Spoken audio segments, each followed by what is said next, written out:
Hey, what's up everyone? My name is Nigel Bajos, and today I wanted to talk about my favorite lenses for the Micro Four Thirds system, as well as a couple other lenses that I think you should check out.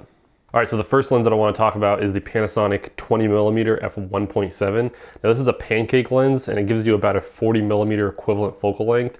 It's a really easy focal length to work with. You can get wide or, getting close to your subject without distorting them too much. So this one's really great and it's really sharp even at f1.7. And the alternative to this would be the Panasonic 25mm f1.7, which I've also owned. It's actually cheaper than this pancake lens.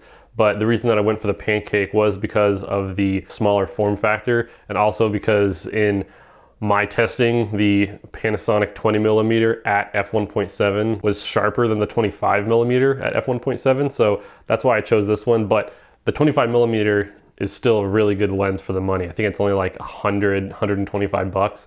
So if you're on a budget, you should definitely check out the 25mm f1.7. But if form factor and sharpness is a little bit more of an issue for you, then the 20mm is a great lens. The only gripe that I have with this is that it's really loud when it comes to autofocus. Now, obviously I don't use autofocus in video, but when you're doing photos and stuff like that, it is kind of annoying. And if you did want to try to like half press to refocus when you're shooting video, you will hear a very loud autofocus noise.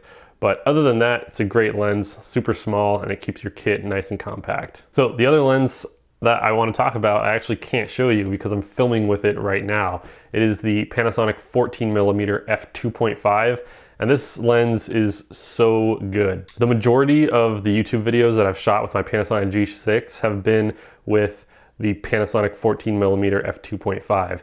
This is a great little lens. It's sharp even at f2.5, and it gives you a 28mm equivalent focal length, which is nice and wide. So I've used this on so many of my like adventure stuff. It's a really great wide angle lens, and at f2.5, it's, you can still blur out the background a bit. And if you're a Panasonic shooter and you have a G7 or a GH4 or a G85 or something like that, I would say this would be great if you're gonna start doing like YouTube vlogs, because 28mm is a really nice wide focal length to use and you can vlog with it. So I would definitely recommend the Panasonic 14mm f2.5. It's a pancake lens, nice and small, and it almost is like a body cap lens because it's just so light and you barely even like notice that it's on there. So 14mm is another great lens. Those are the two lenses that I use primarily, the 14mm f2.5 and the 20mm f1.7. I do occasionally use this guy. This is more of a specialty lens. This is the Rokinon 7.5mm f3.5, and this is a fisheye, and I mainly use this for skateboarding or if I'm doing like some action shot that needs a really wide field of view. But this one will distort your edges. It'll give you like barrel distortion. So I wouldn't necessarily recommend buying this unless you're a action sports filmmaker or something like that, or you just really want to experiment with a fisheye lens. But I use this primarily when I film skateboarding. Now there are a couple other lenses that I would suggest, which I've owned myself. I already talked about the 25mm f1.7. That's a great budget starter lens. It gives you a 50mm equivalent.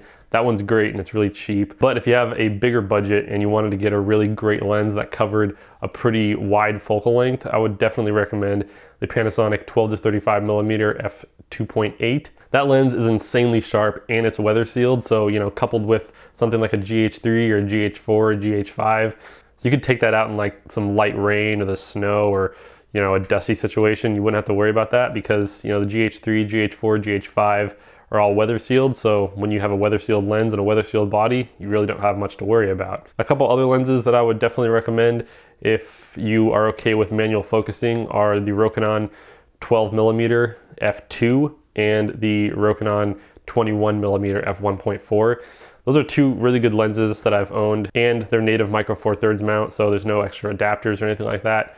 Those are two really good lenses. Obviously, the only thing with those is that they are manual focus only, but with an f2 on the 12mm and an f1.4 on the 21, those are really wide apertures, so they're gonna give you better low light performance. Now, adapting lenses is also an option too. If weight and form factor were just not an issue for me, I would definitely just get the Sigma 18 to 35 f1.8 and put a speed booster on my GH3 and shoot like that, which I did that for a few months. I shot a wedding with that setup, but it's just so bulky and so heavy that I just really didn't want to deal with it anymore. That's why I went to these two primes, and they've been working out really well for me. But you can always get speed boosters or focal reducers and adapt them to the Micro Four Thirds system. I would definitely recommend, if your camera has focus peaking like the G6, to look at Nikon lenses or Nikon mount lenses, because Nikon lenses are typically cheaper. Like the Sigma 18-35 is cheaper in a Nikon mount than it is in a Canon mount. So if you're trying to save money and you're going to be doing manual focus anyways, I'd recommend getting a Nikon mount lens. But anyways, those are my favorite lenses that I've used for the Micro Four Thirds system. I hope you guys enjoyed that video. If you did, it'd be great if you hit the like button and subscribe to my channel for more content. But until next time, I will see you all later. Bye.